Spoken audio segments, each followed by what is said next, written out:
Qaranglar. 0 ni qo'yib ko'ringlar.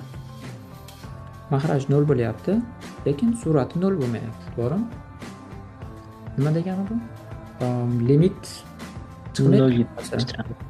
Doim agar umumiy qilib generalize qilib yozishga harakat qilaman. x0, fx, gx.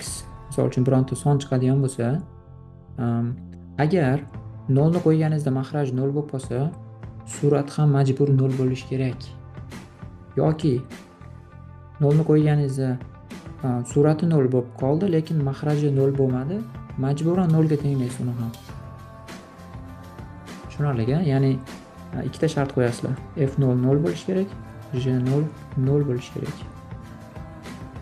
Yani bittasi to'g'ri bo'ladi doim. Misol uchun bunda gx 0 bo'lyapti.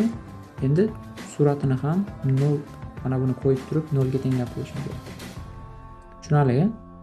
Xo'p. 0 ni qo'yganimizda bu 0 bo'ldi. Bunga ham 0 ni qo'yaman, 0 ga tenglaymiz. Y ga 1 plus a plus b sinus 0.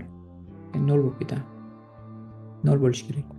Shu yerdan a minus 1 chiqdi. Tushundinglarmi shu joyini? Ha, tushundik bo'ldi.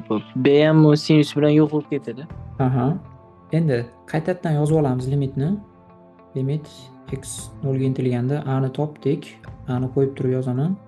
Yx minus 1 plus b sinus x bo'lingan x. Okay. Bu holatlarda approximation ishlatishga harakat qilmanglar, hosila doim. Approximationni faqat o'shaligi x0 noma'lum bo'lmagan holatlarda ishlatishni tavsiya beraman. Hozir bu yerda shart emas.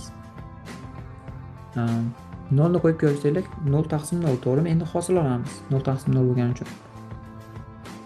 Hosilasini aytinglar.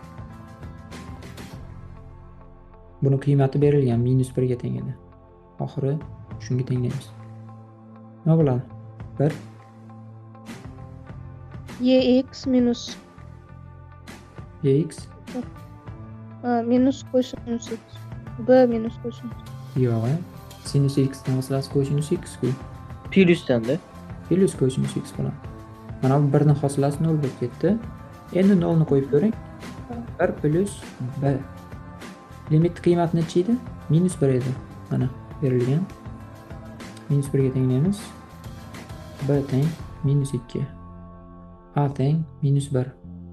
Yig'indisini so'ragan. a plus b -3.